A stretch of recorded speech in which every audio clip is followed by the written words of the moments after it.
Hey everyone, today I'm joined by Joie Gallo, also known as Joey Miami, and many other names. She was an associate for the Trafficante crime family in Florida. She was also an associate for the Chicago outfit. She helped these crime families smuggle drugs and extort people. Joey eventually had a life altering moment where she decided she was going to cooperate with the feds and become a paid informant. If you want to hear more of her story, I'll put a link in the description and you can check out her podcast. Also, please subscribe to my channel as well if you want to get more interesting interviews like this. And without further ado, let's get into Joey's story. I'm fine, thank you. It was so nice to meet you. I like your show actually, and a friend of mine, Larry Mazza, he's a friend of mine. He'll be on your show as well, so I'm in good hands. Yeah. Let me tell you a little bit about myself. I grew up. I was born in Manhattan. I was raised in South Bronx. I lived a very, I would say, a bad childhood. Excuse me. My grandfather was like my salvation. You know, unfortunately, he died at a young age. That when I was a young age, but he was very good to me. My father was an abusive alcoholic. My mother never drank until she married him, actually, and then they both started drinking.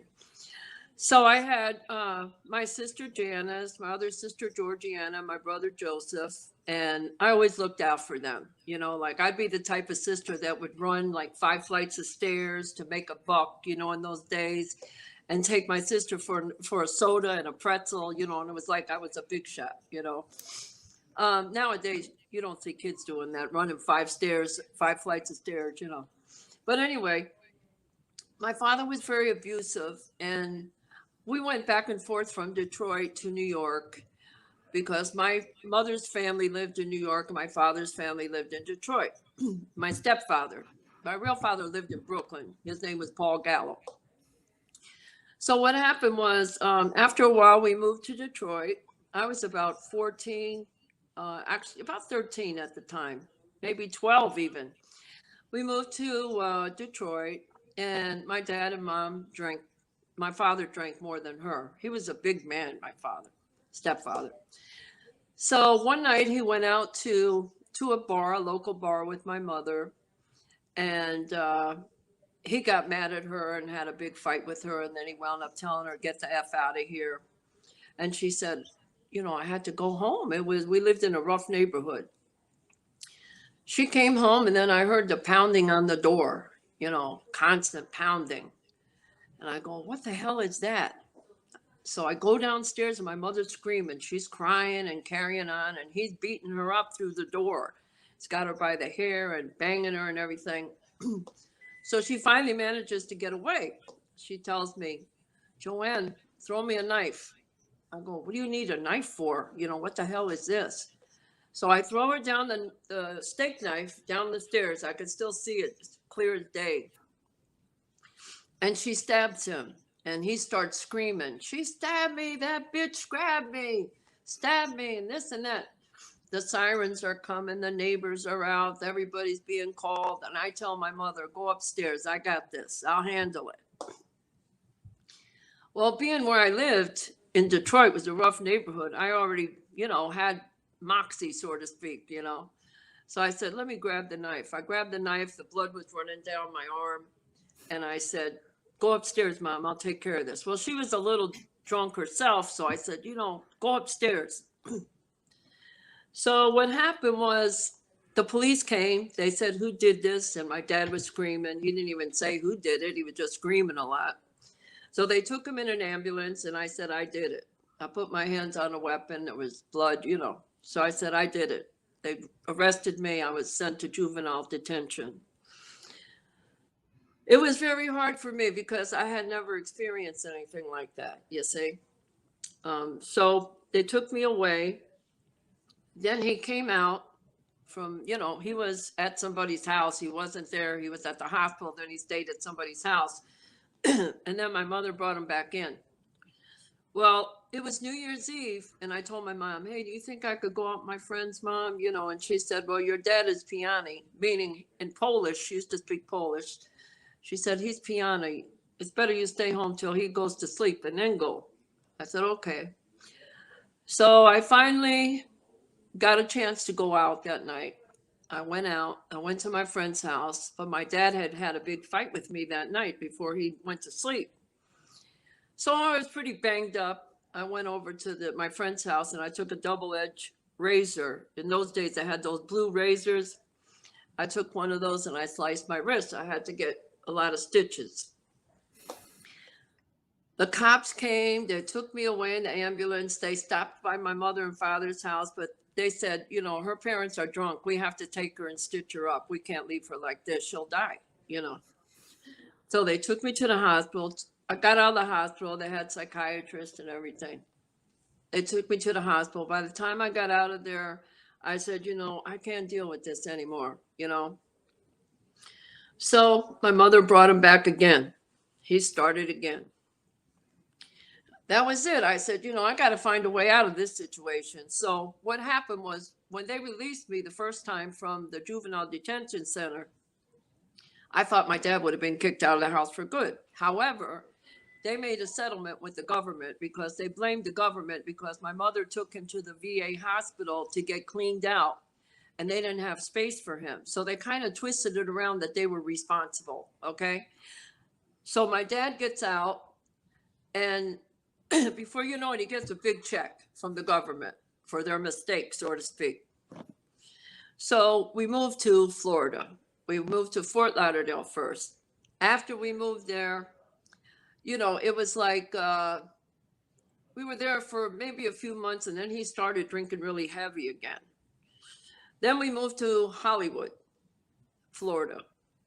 Moved to Hollywood, Florida. And that's when I met Gino. After I had my daughter, I had been with somebody who was going to school to be a doctor. And after him and I had our daughter, we never got married. We just, you know, stayed the way we were. So I raised my daughter on myself and it was very hard. You know, I worked a lot of jobs. I had to walk to work. I didn't have a car at the time. I had nothing.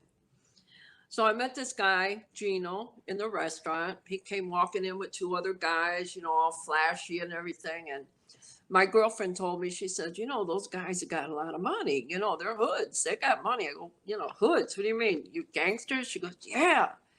So I said, I don't want to get involved with this guy, you know, and this and that. And she goes, no, but he likes you. So he said, send the blonde over. I want her to wait on us. So I went over. He started small talk with me. And then there was another guy across the way sitting in a booth, and he was from New York. He was from another gangster. And he wanted to go out with me. So I said, you know, so Gino said, you know, no. She ain't going out with him. She's going to go out with me.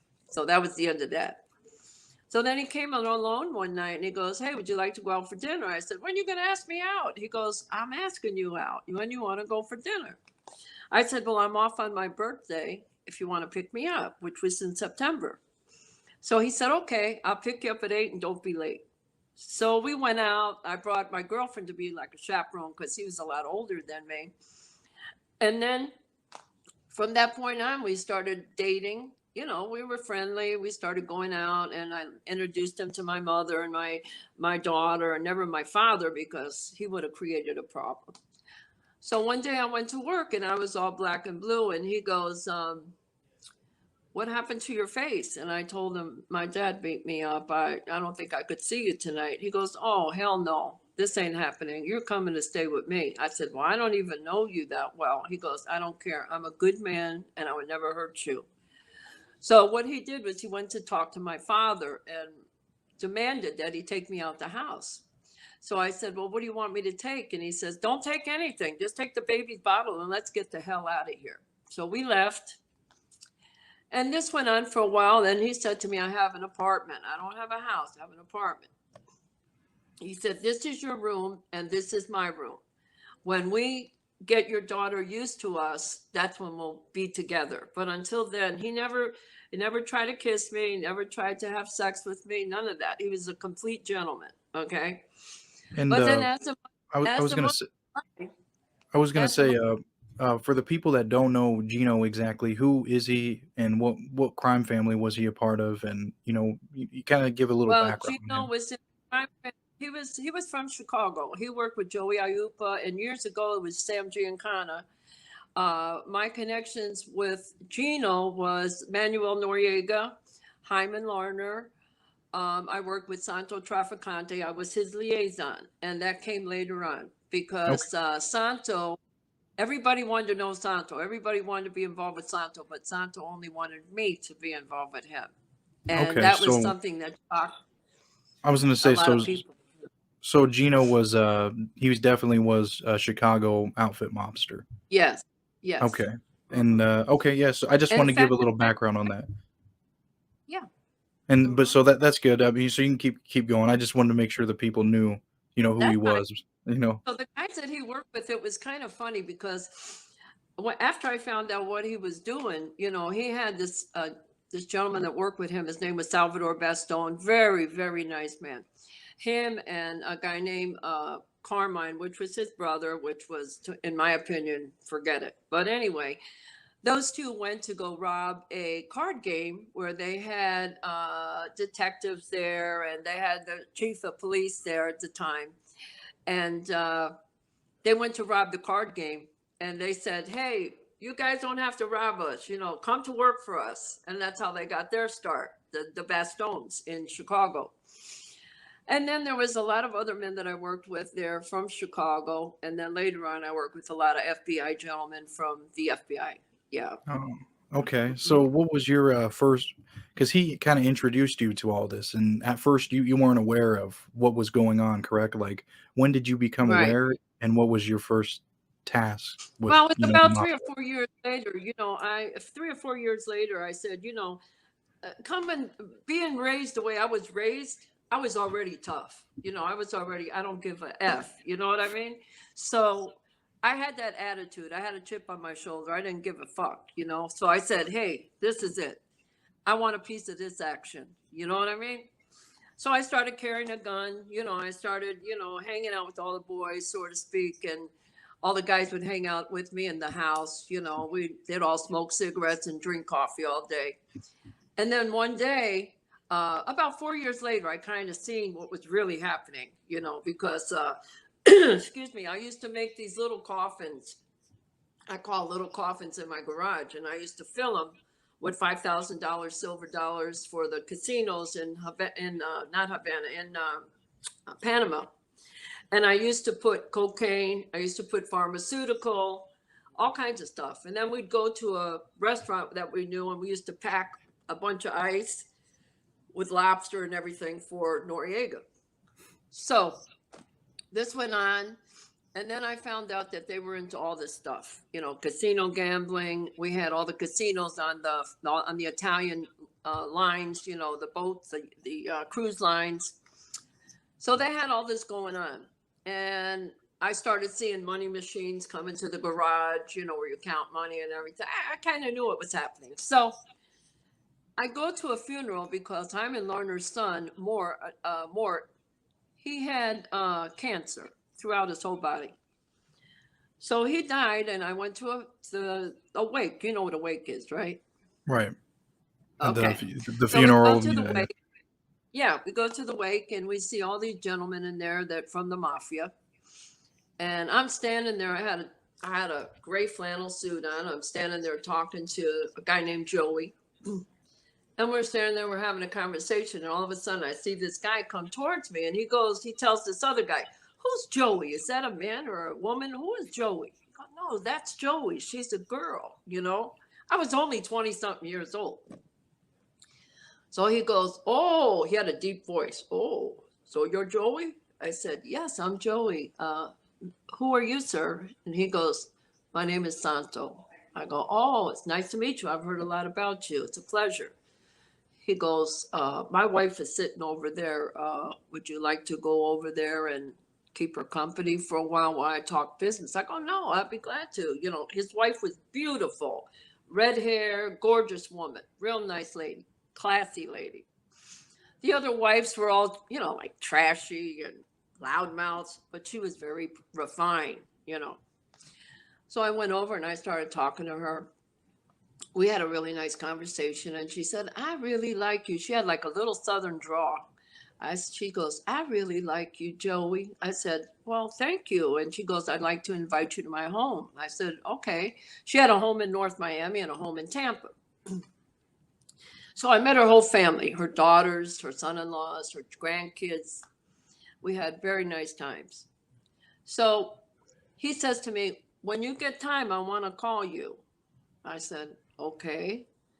So he calls me up and I go, who is this? And he goes, Santo, real low, because we never talk names. And I said, well, how can I help you? You want to talk to Gino? He goes, no, no, no. I want to meet you at Corky's. Corky's was a deli. So Adrian, I said to him, I said, okay. I was kind of like, what's this all about? So I meet him and he tells me, Joey, I want you to work for me. And I said, what do you want me to do? I called him Pop. After a while, I started calling him Pop, So I go, what do you want me to do for you? He goes, well, I want you to be my liaison. I want to know who's coming in town, who's going out of town, who's skimming off the top, and what's happening, because he never liked a lot of those guys because they used to skim off the top. So he didn't trust them. And he told me, I know you're a young girl, but I'm going to warn you. I want to take care of you. I want to help you. I want to teach you because you're going to wind up being the fall guy. And I don't want to see that happen. He goes, what do you want out of this? I go, well, I want power. Power turns me on more than the money, I told him. He said, well, you want power? You'll get it. Okay. So I said to him, he says, what kind of men do you like? You're with Rico. Are you happy there? I go, yeah, I'm okay. I'm comfortable financially. He's good to me. He loves my daughter. He gives me a good life, So he says, well, let me tell you something. Stay with me and help me, and I'll be glad to help you. So right before, we started seeing each other all the time on a regular basis. We'd meet at the mall or we'd meet at a movie theater. We'd meet at all kinds of places, So what I told him, I said, I really love you. I thank you for all your help. And he goes, anytime. So he saw that I was doing all the dirty work. I'd be running errands for Hyman. I'd be running errands for Gino, delivering money, delivering bags. I never asked what were in the bags. You know what I mean? Right. So this was all going on. But Adrian, I'll tell you, it's an exciting life and it's glamorous if you want to live on the edge, which I always like to live on the edge. Okay. Excuse me. So I like living on the edge. I like excitement. I like to enjoy my life. I like to have friends like yourself. I like that. So when you look at the mafia, you say to yourself, it's money making, it's big money, it's glamorous. But at the end of the rainbow, you have to think, don't forget, I was very young. I was in my 20s, So when you get to my age now, I'm almost 70. So when you get to my age, you say to yourself, I would never have done that or done this, because you take risk, and along with the fact that I had backup, I could say, hey, F you, I'll kick your ass or whatever. But I got people in the back saying, don't worry, we got you, Yeah. Yeah. But when you're alone and like me, I'm alone now. So what happens is that you say to yourself, you got to be more cautious, Right. even though I carry a gun, my daughter carries a gun, but you still have to be cautious. You don't want to shoot no one over a damn parking space or something. You know what I mean? Yeah. No, of course. Yeah, it does. So I like I said, I'm not a tough girl anymore because I'm so old now that, I got to watch myself. I got my grandson got my back. He's 6'2", So Yeah. So you still got the backup. 21, so he's a big guy. My grandson Gino. Yeah. So And I was gonna ask, looks out for me. He's a good man. Yeah. So like I said, and everybody asked me, is he a hammer? I go, no, he's not in that business. He's not in that world, But it's a good life and it's exciting. But again, on the flip side of that, you could go to prison or you can get killed. I mean, there's always risk involved, Yeah. But And a lot of people always ask me, would you do it all over again? Yes, I would. If I had the right people in my life, I would. I would never regret it. But everybody I was with, don't forget, I was very young and they were a lot older than me. So they're all dead. that's true. It's hard to say, but it is. I was gonna say, so what were some of the tasks that that you were doing for the for or not Gino, but the Trafficante family, I was Santo? laundering. Yeah, I was laundering money. I was being Santo's liaison. I was delivering money, delivering packages. I would extort people. One time I went to the bank and I had to cash some checks that were for these companies that they had, these so-called companies, which were not legal. Juliana Enterprise and a few other companies that they had. So what happened was I went to the bank and I said, you know, I need to speak to the banker. And she said to me, who do you want to speak to? I said, the president of the bank. So she says, for what? I said, I need to talk business with her. So I told her, I said, listen, I need these checks cashed. She said, I can't cash those checks. You're not even on the list of the check. I said, how much is your mortgage a month? And she said to me, why would you ask me a question like that? I said, because I'm willing to pay your mortgage for the next 3 months. I need these fucking checks signed, just like that. She says to me, I can't do that. That's illegal. I said, really? Really now? That's illegal? This bank is illegal all the way around. You've been laundering money in this bank forever, okay? I know the story of this bank. She said, well, keep it down. She goes, okay, I'll do it. So I paid her 3 months in advance for her mortgage. And I said, don't slip up because I know where your mother walks her dog every morning at 8 o'clock near the church we go to. She goes, you would hurt my mother? I go, if that's what it takes, yes, you're going to have to cash these checks. So she said, okay, I'll make a deal with you. We shook on it. And ever since then, I walk in the bank, boom, I signed the check, it's done. Yeah, so I did that too. I'm not proud of that, but I did that, yeah. Yeah. Well, so you were also doing a lot of drug smuggling. So, what did that look like? The drug smuggling was basically, like I told you, in the little coffins that we made. We had 2 planes. We had one Learjet and one Cessna parked at the executive airport on 36th Street in Miami. And in those days, Adrian, you could just walk in and pay somebody off and say, hey, I got to put this box on the goddamn plane, and they'll say, hey, no problem. But nowadays you can't do that, you see. When I used to deliver money, I used to tape it around my waist with an ace bandage, you see, put all the money inside and walk right through. Now you can't do that. They check you. They want to know where you're going with all that money. You see what I'm saying? Right. So basically, I grew up in a thug neighborhood. I had thug friends. They taught me everything I knew. And then when I met the mafia, they already said, hey, she's already down with the program. She knows what's up. So I didn't have a problem.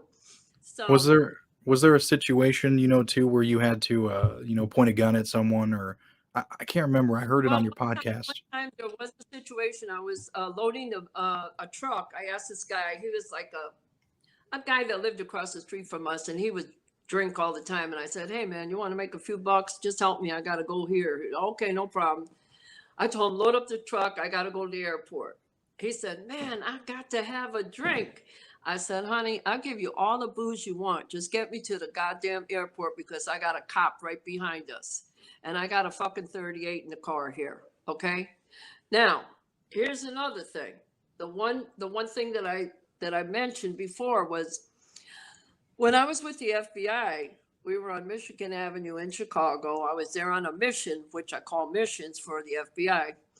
And I was going to go see some guy and kind of run him down, with all the info and all. And this guy, Bob Levinson, if you look Bob Levinson up, you'll read about him. He was captured in Iran. He was, they took him, he was like a prisoner there. He was a federal agent that I work with. So what happened was I told him, he said, hey, listen, I want to go to a baseball game. I'm like, who the F does this guy know in my town, my stomping ground here? A baseball game, and I'm working with a federal agent here. Where do you get tickets? Wrigley Stadium. I said, okay, cool. He says, I said, okay, let's grab the car. He says, no, let's grab the L. I go, this guy's going to bump me off right in the L because, I was kind of skeptical because, in those days, everybody was on the take, So I said, you know what, Bob, I'll be back in a few minutes. I said, give me about a half hour. So I took off and I get in a cab and I tell the cab driver, take me to this neighborhood here. He goes, lady, are you sure you want to go there? I go, yeah. It's a dangerous neighborhood. I don't give a shit. Take me there. Takes me there. I said, wait here, I'll be right out. I knock on the door and I tell the person that comes out, I go, I need a piece, man.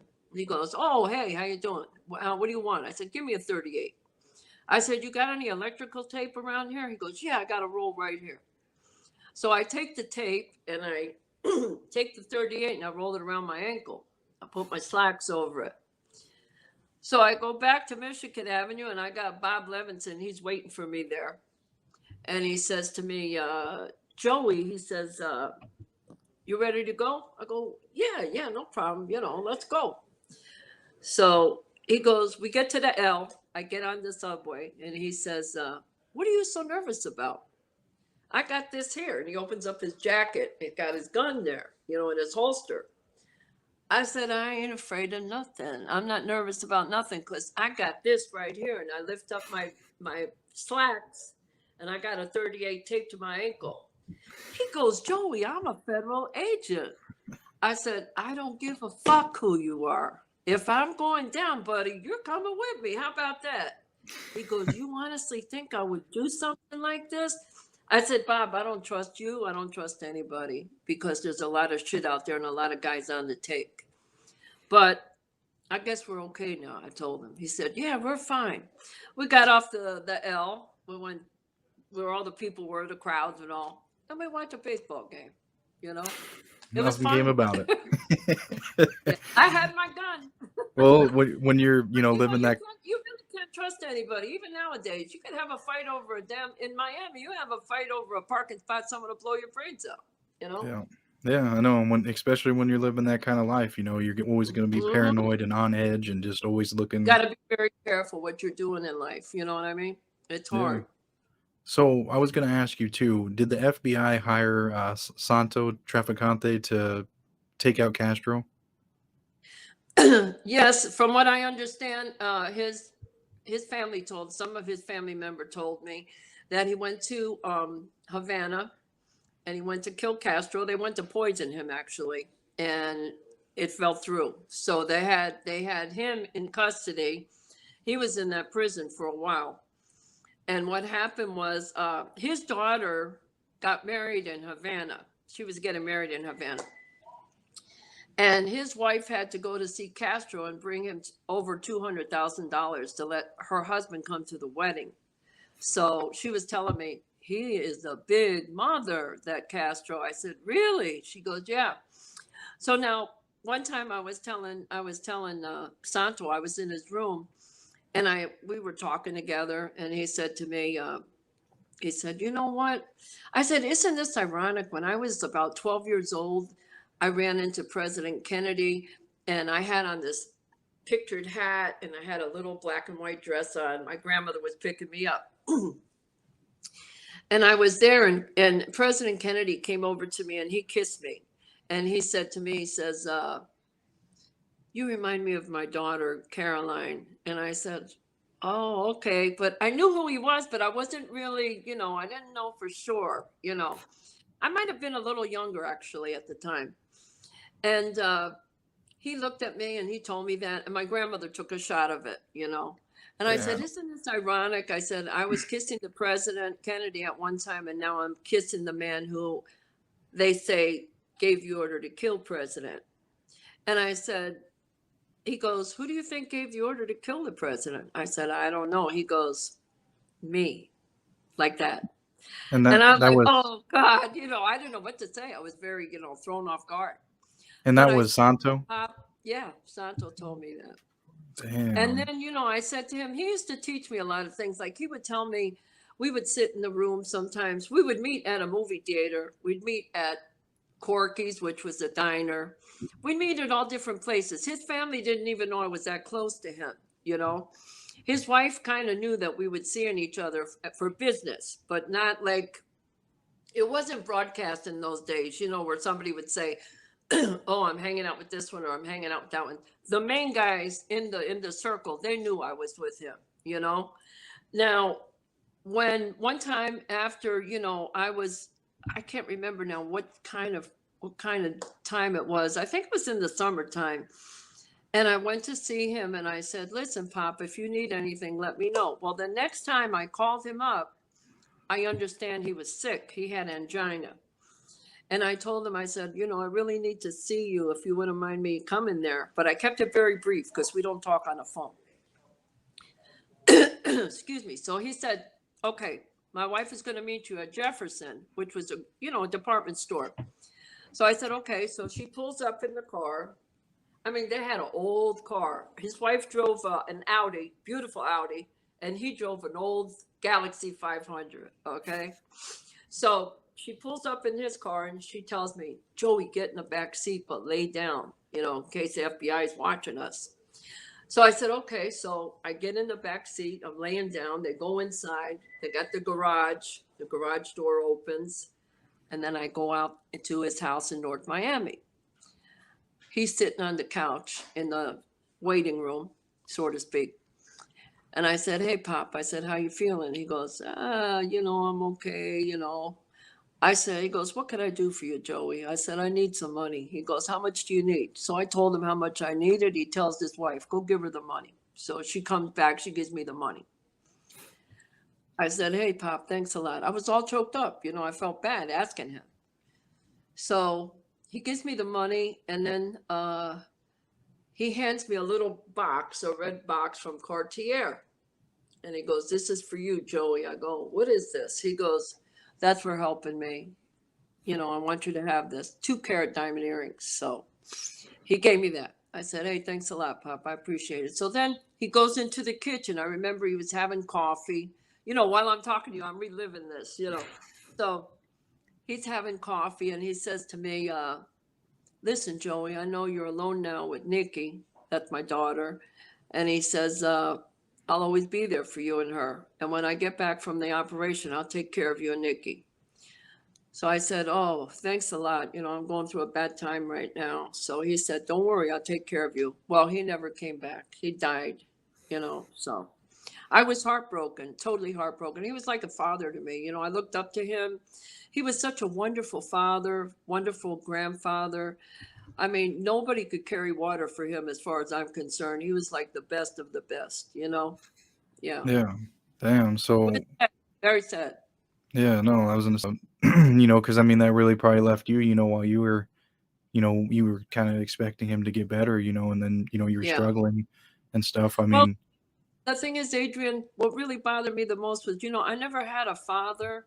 I never had anybody that would guide me in my life. I never had anybody to love me for me. It was always for what I could do for them or what I could give them. And at one time I had a lot of money, and that's all men were always interested in, just for that. Nobody's ever said to me, I love you. Okay. And that always bothered me. I was working one time in a condominium years ago. I went to school to be an undertaker, and then after I left there, I became, a concierge at a desk. Excuse me. So I had a guy that worked for me. I had like 8 guys working for me, and one guy came up to me one day. He was a friend of mine as well as a coworker, and he hugged me, and I just completely like bursted out in tears. And he was like, "Joey, what's wrong?" And I said, "Nobody's ever hugged me like that. Nobody ever told me, Joey, I love you." And he was the first one that did that. His name was Danny. I'll never forget. And I said, Danny, you're like a son to me. I love you so much. You're a good man. And he really touched me. You know what I mean? yeah. So that's the only time. I And so, never really had that kind of compassion from anybody. Yeah. so that kind of really led you Mhm. into just kind of seeking that, you're always kind of looking for that, Yeah, and within, exactly. yeah, Exactly. So the mafia, basically, I didn't have a family life. My brother and sisters and I, we all separated because of my dad. My sister went her way, my brother went his way. My young sister died, from drugs. So it was hard on me because she was the baby. But I tried to always protect them when I was a young girl, and I always have flashbacks of my days with them. And I see my sister, my one sister Janice. We never had even money. My dad. Okay, put it this way: you wake up in the morning, you're looking for a glass of milk or a coffee or a tea. All you see is a beer bottle and a whiskey bottle. Okay, you need new school clothes. All you see is the whiskey bottle. You never see money for clothes. You never see money for food. You never see, so you're scrimping all the time, you see? That's what I was living with my dad. My mom she was right alongside of him. So I actually blamed her too, you know? And then I would take my sister out for a soda and a pretzel in New York. And the pretzel was like 2 cents and the soda was 10 cents. And it was a big deal. Me making $1 for the day, running errands for everybody in the neighborhood, you know? But getting back to the mafia life, you know, they were my only family that I loved and I cared about. And I would do a lot for them. Okay. If Santo came to me and gave me an order to do something, I probably would have done it because I don't think he wanted to jeopardize me to get involved with killing somebody or doing something that would harm somebody. But I did a lot of things that I'm not proud of. You know, sometimes things are worse than murder, you know. Wasn't there one instance he asked you to, go do something in an alley? I recall hearing it on your podcast. He asked me to deliver a bag. And Mhm. when I touched the bag, it felt kind of like, you know how you see movies where they have a hand in there or a head in there from The Sopranos? Well, when I touched it, it felt like a body part. But I never asked him what was in there. I never asked him, you know, who's this going to? He said, just drop it off at this place here with this person, and that's it. And that's what I did. Now, there was a situation where there was a guy by the names of James Tortorelli. He came to my house one time and knocked on the door and said, hey, can I come in, Joey? You know, and I said, hey, Muggs. We used to call him Muggs. Muggs, you know, my husband ain't here. You know, he'll be back later. Okay, no problem. 10 minutes later, the FBI's at my door. Who was that guy? What are you doing with him? Blah, blah, blah, blah, blah. He says, we called him in for questioning. He said he talked to a blonde. I go, my mother's blonde. My maid is blonde. I'm blonde. I don't know what you're talking about. When they ran up on my lawn, they had their guns pointed. Freeze, FBI. Took me downtown. They said, do you know this guy? No. You know this guy? No. I don't know anybody. I'm sitting here for 6 hours, can't even take a pee, and you're asking me about these guys here. I don't know anybody. Now, when the FBI, when the mafia turned their back on me, I know everybody. So Yep. what led up to that was, Well, what led up to that was that, you know, after Gene died and Santo died, I figured they're gone. Gino was going to be indicted anyway. And what happened was after everybody was gone, first of all, they cleaned my house out. They took everything. Gino's bodyguard came down with his son and completely wiped me out of my house. They took all my furniture, all my money, everything. Okay. So I called up Panama and I said, hi, this is Joey. I need to speak to so-and-so. Okay, no problem. Hey, how can I help you, Joey? I need money. I need help. I got my daughter here. Now, these are mafia men, okay? They don't ever see a woman down and out with a child on top of it. But these mothers didn't help me one bit, okay? And 14 years of my life working for them, risking my ass for them. So I say to them, I need money. Boom, they hang up the phone. I call somebody else. You know, I need some money. I'm doing real bad here. I got my daughter here. Don't forget, okay? Boom, I hang up the phone. You want to hang up the fucking phone? Hang up the phone. Because now I'm getting on the phone, okay? So I called the FBI. I said, hi, my name is Joey Tallarico, blah, blah, blah. Go into that with them. When can we see you? I said, anytime you want. They were at my house in 15 minutes, okay? Then they come with their you know, their book here. You know this guy? I go, maybe. You know this guy? I said, maybe. What do you mean maybe? Either you know him or you don't. I said, it depends on how much money you have. They said, how much are we talking about? I said, this is how much. They said, done. I said, and I need a mink coat, Louis Vuitton luggage. I need a credit card to go buy whatever I need to take this trip. How about that? They said, done. Wow. Who did they want? So then I went and I bought what I needed. I got on the plane with 3 FBI federal agents. One name was Jim Brown. The other one was Steve Hazel and Joe Tradowski, three of them.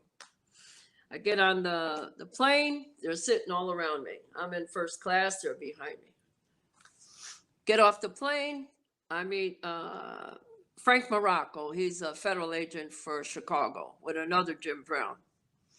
And I meet one of the district attorneys and state attorneys. I met all the heads of whatever, Chicago. And we were all surrounded in a hotel with a fireplace, having drinks, whatever. They treated me better than the mob, okay? And from that point on, I went on missions. You know, I tried to get information, and I went to go meet somebody. And they made me a handbag with a Louis Vuitton purse. And on the bottom had a device with a recording. So I meet this guy. I go down to the restaurant. We sit down, and I took out a cigarette and grabbed it, had a cigarette, and put my lighter back in the purse. And he says to me, "Hey, Joe, let me get that lighter." He goes into my purse, and I'm saying to myself, I'm dead right here. Well, the FBI already said I could see them going like this. He made her, you know. He didn't make me. So everything was fine. We had the conversation. They got all the info that they wanted about Noriega, about this one and that one in Panama. And they got their information that they wanted about all their properties, about all their planes, about all their cars. All they wanted was to confiscate all the big buildings they owned, the houses, mostly condominiums, cars. They had Lincolns, Range Rovers, Corvettes. I had access to all that. I had the keys to all the apartments. So what happened was I said, oh, this is the way they want to play this shit. Okay. So I was getting paid from the FBI, and I had the keys to Noriega's apartment. And I said, you know what? This belongs to Noriega and Hyman, and I'm going to go over there and just help myself. I don't give a fuck. They helped themselves to my house. Well, guess what? I'm going to go help myself. So I took all the luggage that was there. I took 2 or 3 chandeliers that were worth thousands of dollars, Baccarat. So I said, that's it. You know, we're even now. You took from me, but I took from you. And what were they going to do? Call the cops? I don't think so. I had the keys. I had the access. How are they going to call the cops? You see? So yeah. So would you say that you were kind of like you helped make the downfall Oh, yeah, of some of these? definitely. Now, a lot of people weren't arrested because a lot of them are on their deathbed. Okay. Mhm. And one guy was serving time in-house for cocaine. Another guy went to a hospital. You know, all of them were on their last leg, so to speak. But there was a few that were going to be, really indicted for big crimes because they owned a lot of properties. I mean, the mafia owns a lot of stuff. You know, they own game rooms, they own Midway, they own Bally, they owned hospitals, background for big hospitals like Mayo Clinics. They were involved in that. I mean, they owned a lot of property. Okay. So basically, they were involved in a lot of real estate too that they were trying to get a hold of. So they got a lot of stuff, and they promised me that I would have got a percentage of that, which I never did. The planes, I don't know if they confiscated the planes. They had a Learjet and a Cessna, but that's about it. And like I said, after I got out of the mafia, my daughter and I came up with a concept of a fantasy place for men. You go inside, you pay the house $60, and you pick a girl of your choice, and you go into a private room, and whatever your fantasy is, she'll fulfill it. Okay. Now, as far as we knew, we used to train the girls to know if the guy was a cop or not. Okay. But 90% of them, I would say 90%, maybe 95%, all they wanted was freaky stuff, like foot fetishes, watching 2 women together, having somebody walk them on a rope and chain, I mean, fetishes that men like, which there was very few people that I understand that would have kind of had a sexual thing. It was basically, I mean, our clientele was judges, lawyers, doctors, people that didn't have anything sometimes would come in and say, "Hey, do you take food stamps?" Hell yeah, come on in. I mean, we cater to any. I mean, excuse me, my daughter and I would probably make about. We had 3 stores, so I'd say our cut was 5,000 a week. Dang. And her and I and her boyfriend, all 3 of us would have a 3-way split. After everything was paid, we probably wind up with 5 grand each. Because we Damn. had 3 stores. Hmm. So again, it was a good concept, and then after that, it got to the point where it got really wild. So the cops were kind of onto us, and everybody else was starting the concept that I started. So that's what happened. So after that, I lived in a mansion. I showed you, and then I met a guy. He was a lot younger than me at the time. Very, very wonderful man. The best man in my whole life. He loved me very much. And I used to tell him, you're such a young guy. You could find anybody. You're so good looking. He says, "Nah, I want to be with you." So we were together for 3 years. And he told me, "If we don't get married, I'm going to leave you." And I said, "Okay, we'll get married." And on Christmas Day, he was murdered. And hold on a second. This is him. He was. You can see it a little bit. Let me see. Go He go. was. Yeah, he was murdered on Christmas Day. That's what left me. At the end of the rainbow, that's what happened to me. I was devastated. Did they find out what And happened? and I had everything. I mean, I lived like this. I mean, I lived I lived very good. I had a wonderful life, a wonderful home. I had everything that made me happy. And at the end of the rainbow, he died. He was brutally murdered. He was at his father's store. His father owned a grocery store. And he was there. And some guy came in who had just gotten out of prison 10 days prior and said he wanted to buy some oregano over $1.59. He had an argument and he killed him, shot him 3 times, and he fell right to the ground and died.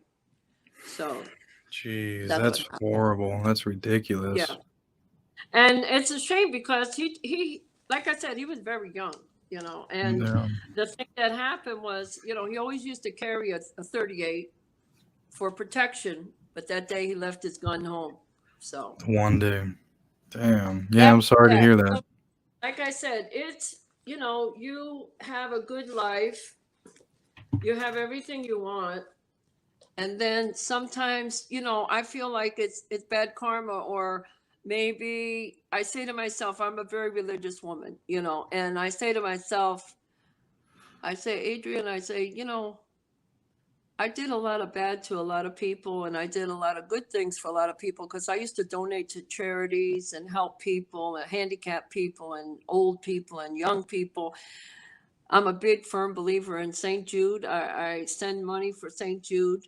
In fact, if I ever do make a movie, I'd like to contribute some money to St. Jude and the orphanage in Manhattan. That's my main goal, to do a movie. Yeah. Um, I feel like my story is very interesting. It has ups and downs. I struggled a lot in life, and I just live a quiet life now, Adrian. I kind of take it easy now. I can't, the excitement, the adrenaline is all great, but you get to an age where you're like, okay, calm down a little, So, No, I'm yeah, you got to sure. come. Would But would you ever recommend this life to anyone? The mafia actually, or no. anything? In fact, a lot of people ask me that, and they say to me, how about your grandchildren? Would you ever like them to get in this life? And I say, absolutely not. Absolutely not. It, like I said, I meet a lot of guys that come to me on Facebook and say, "Oh, can I be in your movie? Oh, can I be this and that?" They all like the gangster life. They love that. Okay, I had a girlfriend years ago. Her son was so intrigued with me. He, every time I went over there, he wanted to talk about the mafia. But see, in those days, it's different. Well, my crew was different. I don't know. I know Santo was involved with New York, Chicago, Panama, Havana, Vegas. But in our days, it was very quiet. Nobody ever talked about this. Nobody glamorized it. It was all like hush hush. Like in the movie John Gotti, okay? Everybody was quiet and they got pissed off because he wanted to be glamorized by this, you see? And John Gotti was a real dapper Dan, and everybody loved him because he helped people, you know?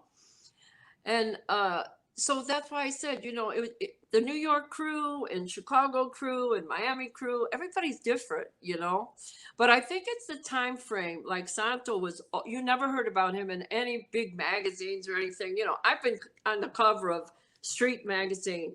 I've been in the New York Post. I've been in Glamour magazine. How many women could say they were in Glamour, you know? So I've been really exposed to a lot of that back in the 2002, 2003. But again, it's glamorous. It is. It's very exciting. But then when you sit down and think of all the horrible things that you have done, as I have done, I ask God to forgive me. I really do. And I ask for absolution, penance and absolution, you know, because I want to be a good person. After I got out of all of that other stuff and the mob and the fantasy thing, I went to school. I got educated. And that's my way of telling women as well as men, you know, a man or a woman isn't to just fool around with, it's somebody to love, to care for, to nurture each other and help each other, love each other. You know, you don't need a man to pay all your bills and just sit back, you know. Get up and do something. Help the man that you love. Help the woman that you love, you know, help each other. That's how I look at it now, you know, and I tend to side with a lot of men over women because, you know, sometimes women just say, "Oh, I want to buy this, I want to buy that." But how about the man? What does he want? Maybe he wants a gift that he doesn't have to put on his credit card. Maybe he wants you to pay for it, you know? So that's how Right. you got to look at it.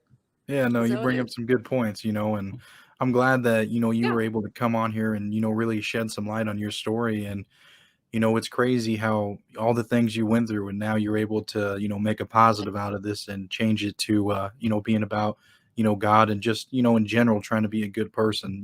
I mean, Right. it's, I it, am. I'm trying very hard, Adrian. It's really a like not a downfall because I live very well now. I live with my daughter, but I have a beautiful room. I have a nice home. Everybody's happy in the home. I love my grandkids. I'm with them all the time. Uh, my granddaughter, my grandson, they're both autistic, but they're very high functional. Mhm. My granddaughter's an artist, and my grandson's a gamer. But yeah. I feel like I'm happy. I'm happy in life. Like I said, I'm grateful to my daughter and my son-in-law. He's a very good man. He's a bondsman and a bounty hunter. You know, Oh, so that's a little yeah. exciting. Yeah. No, that's good. And But that's what's, I'm happy in life. And like I said, you are a very nice man, and I'm so happy you asked me to be on your show. And I hope you'll ask me to return one day yeah, and keep in absolutely. touch with me. Yeah, I will. Yeah. I know you got plenty of stories, and again, I'll put a link in the description, everyone, if you guys want to check Thank out her podcast because she's got plenty more stories for sure, and it's just really well structured. You and your daughter put that together, and it's really good. They have the all kinds of Astro. different. Yeah, yeah, Oh, go we ahead. have the Astrolight podcast. And Yep. also, again, I'd like to make a movie. So if anybody's interested, please contact Adrian. Yeah, that'd be great. Absolutely. Actually, Yeah. I'd like to see myself in my future doing a series. Actually, I don't know if you ever watch. I'm sure you watch Netflix, and Absolutely. they had a Yeah. series with Anna Delvey. It's a true story about a con artist. Okay. And I would like to make a story, something like that, because I have so much to tell. I mean, for example, I had a husband who was a jewel thief, and we were on the compound one time, and we were kidding around, and he said, "Hey, why don't you get Noriega's helicopter and break me out of this place?" And I said, "Yeah, that sounds good." And a sergeant was walking by, and they barred me from the prison. They said, "She Oh. can't come here." I have it all documented from the Department of Corrections. Said, "We're afraid she's going to break him out of here." Wouldn't you know, they transferred him that night and there was a helicopter hovering over the goddamn place. I go, I can't believe this. So, you know, they accused me of all of this. They banded me from my husband. It's a long story, I'll tell you. Between all the drug lords I've known and all the people in, in those situations. It's just so much to the story. It goes on and on. But my life has been very exciting. But again, I'm just kind of laid back now. I kind of, relax now in life. But Yeah. again, I'm very grateful to you to have me on your show. I appreciate it. Yeah, absolutely. And I Yeah. appreciate you coming on. And, I hope to have Yeah. you on again. And on that note, we'll end I, it. I would love that. Yes. Yeah. Well, what'd you think? Please comment a key takeaway that you got from this video.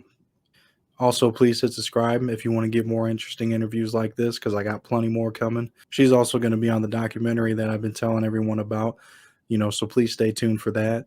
And please hit subscribe if you want to be one of the first people to get that documentary once it comes out. And also, I got merch behind me, t-shirts and hot sauce. So if you want to support me, I'll put a link in the description as well. And thank you again for watching. I appreciate it.